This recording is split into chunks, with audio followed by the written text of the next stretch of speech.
ሲጀመር እኮ የማይሆን ነገር ነው ጭራሽ አይሆንም ይሄ ማለት ትችሽ መቼም አልሄድም እኔ እኮ ቆይ ስማኝ መጀመሪያ ስማኝ አሁን እሺ ቆይ አንድ ጥያቄ ልጠይቅህ አሁን ሰሞኑን ማለት እህት ለኩራት ነው ወንድም ለጠበቃ ስጦታ የለኝም ላንተ የሚበቃ ትላላችሁ እዮብ በእውነት በጣም አስተዋይ ልጅ ነው በነገራችን ላይ ሁሉም በጣም ጥሩ ልጅ ናት እንኳን ለቤተሰቧ ለራሷ ለሌሎችም በቃ ለብዙዎች የምትተርፍ ናት መልካምነቷ ማለት ነው ለበደሉ ሰዎች ራሱ አይታችኋል ያላትን ይቅርታና በጣም ደስ ይላልና እንደዚህ አይነት ወንድም ስላገኘች ከጎኗ በመሆኑ በጣም ነው ደስ የሚለው ምንም አይነት ነገር ቢሆን በወንድማችን አንደራደርምና ወንድም ማለት ሁሉ ነገራችን ነው መከታችን የኛን ክፋት የማይወድ ነው ምናልባትም እንኳን ለሌሎች ብዙ ላይ ያስቡ ይችላሉ ነገር ግን በእህታቸው የሚጠራጠሩ ወንድሞች ማንንም የለም የሚገርማቸው ነገር እና በጣም ይገርመኛል ስለዚህ በጣም ነው ደስ የሚለው ይህ ብቻ ራሱ ይበቃታል ለሄሉ እስከዛሬ ብቻዋን እንደመኖሯ ዛሬ ላይ ወንድሟ መጥቶ በዚህ ልክ ብትወርቅ የሆነ ነገር ብትወኝ አያችሁት አይደለ ሌላ ቢሆን አሁን ሄድ ካላችሁ ይሄር ነበርና በቤተሰባችሁ አትደራደሩ ለማንኛውም ማለት ነው አሰላሙ አለይኩም ወራህመቱላሂ ወበረካቱ ውድና የተከበራችሁ የቻናሌ ቤተሰቦች እንዴት ናችሁ ሌላ ናችሁ ወይ እኔ አለሁ አልহামዱሊላህ ለቻናሌ አዲስ ከሆናችሁ ላይክ ሼር ሰብ ያደርጋችሁ አበረታቱኝ ከጎኔ ሆናችሁ ለምታበረታቱኝ ውድ ሀገሬ ልጆች ከልብ ነው ማመሰግነው ሁላችሁንም ክበሩልኝ በያላችሁበት አላህ ይጠብቅልኝ ከክፉ ነገር ሀገራችንን ሰላም ያደርግልን ሁላችሁንም የረፍት እንጀራ አላህ ይወፍቀን በተለይ በስደት ዓለም ላይ ያለን ሁላችንም እየለፋን ነው አላህ የረፍት እንጀራ ይስጣችሁ ሁላችንንም በሀገራችን ላይ የራሳችንን ነገር ከፍተና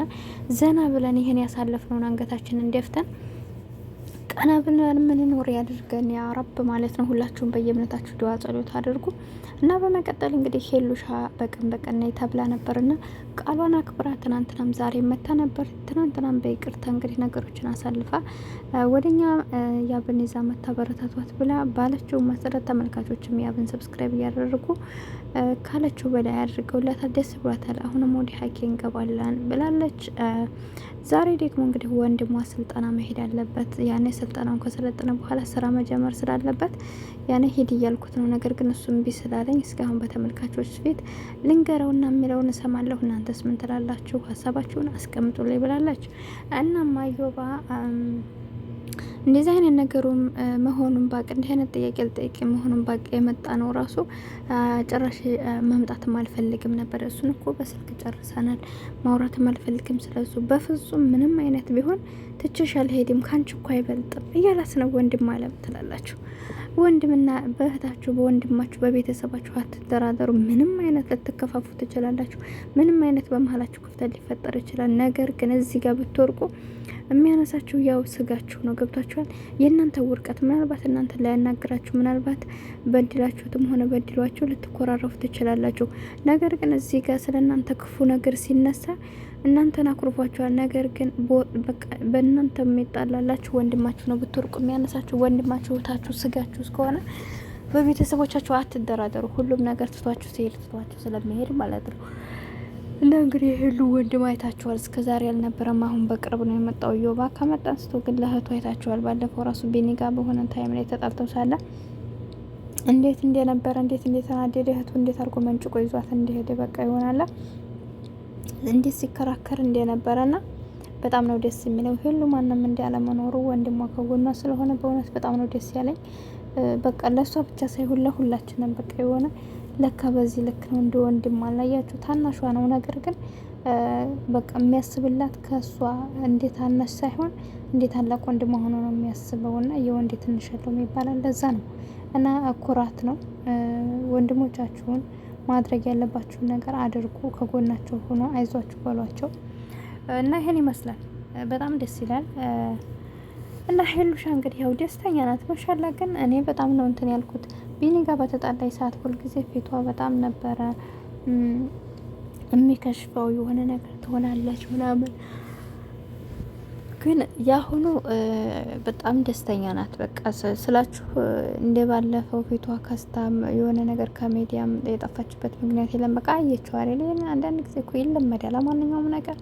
ለአንድ ሰሞን ነው ጉድ አንድ ሰሞን ነው ይጀሽልም ነው ብሏልና ሁሉም ነገር አንድ ሰሞን ዋይ ይባላል ከዛ በኋላ ተለምዱታላችሁ ደስታ ብቻ ሳይሆን መከራም ይለመዳል እንደዚህ አይነት ነገር በተደጋጋሚ የሚደርሱብን ከሆነ ተለምዱትና ከዛ በኋላ በቃ ሁሉም ነገር ምንም ለእናንተ ቦታ አይሰጣችሁም። ግን እሳ እንደዚህ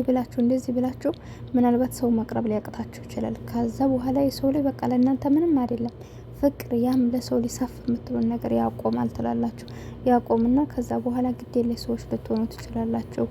ግን ቶሎ ብላችሁ ለፍቅር ሳፍ ብላችሁ አትጎዱም። ጥንካሬ ይሰጣችኋል በነገራችን ላይ እና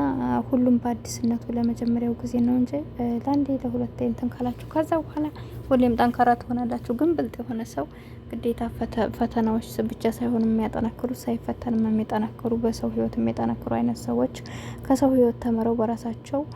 እንዳይደርስባቸው የሚጠናቀቁ አይነት ሰዎች አለ። እኛም ደግሞ አንዳንድ ጊዜ ተፈትነን በፈተናችን የምንጸና ሰዎች አለን። በቃ ከዛ በኋላ እንማርበትና በዛ ፈተና ደስተኛ ሆነን ለሚቀጥለው እንኖራለን ማለት ነው። አንዳንዱ ደግሞ ሁሌም እየተፈተነ መልሶም እዛው ነው። የሆነ አጋጣሚ እንደውም የሆነ ሴትዮ በዛ በማን ነው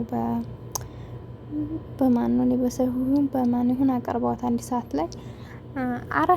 5 ልጆች ወልዳ አገኟት። አንደኛይቱ ላይ ትልቅ ናት፣ የ11 ናት፣ የ12 አመት ላይ ተቅሪባ እንደዛ ናት። እና የማንን የአበባ ደሳለን ዘፈን ትዘፍናለች። እንዲያጋጣሚ ያስባል ተለየ ቁሞ አዲስ አበባ ነውና ዘፈያንትኒቱ ጋዜጠኛይቱ ስትታዳምጣት እየዘፈነኝ ነው። ጠጋ ብላ እስኪ ዘፈኝ ስትላት ዘፈነችላት። አይታችሁት ከሆነ ማለት ነው። እኔ በማን እንደቀረበ ረስቼው ነው ቆይቷል። አጋጣሚው ነው የምነግራችሁና ያቺ ልጅ ዘፈነችና ከዛ በዛ አጋጣሚ ያችን ሴትዮ ወደዛ እንዲቀርቡ አደረጓትና ከዛ የደረሰባትን ነገር እንዴት አድርጋ እንደወለደቻቸው ለልጆቹ ሲያምስቱ ልጆች በምን ሁኔታ ላይ እንዳለች አሁን ላይ እንዴትስ የት እንደወለደቻቸው ስትጠየቅ ያኔ የጎዳና ተዳዳሪ ናት ሴትዮይቱና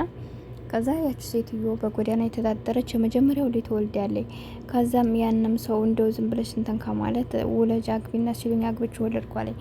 ያንን እያየሁት ደግሞ ደግም ያለኝ አሁንም እንደዛው ሲሉ መልሽ ሌላ ሁለተኛው ወለድኩ አለኝ። ሶስተኛውንም እንደዛው አለኝ። አራተኛውንም እንደዛ አምስተኛው ወልጅ አሁን ላይ ይሁን እንዲህ ብዬ ቀረሁኝ እና በልጅ ስበብ ግን እዚህ ደረጃ ስለመጣሁ በጣም ደስ ብሎኛል አለኝ። አጋጣሚው እዛ ደረጃ በልጇ ስበብ መምጣቱ በጣም ደስ ይላል። ግን የሰው ላይ ያያችሁት 5 ልጆች ከምትወልድ ድረስ ከዛሬ ነገ እያለ እየጨመረ ነው የወለደቻቸው። እንግዲህ አስቡ ምንም አይነት ላይ ሳትቆም ያንን ማደጊያ ሳይኖራት እስከዛ ደረጃ እና የሰው ልጅ ባንዴ መማር አለበት ለማለት ያክል ነው።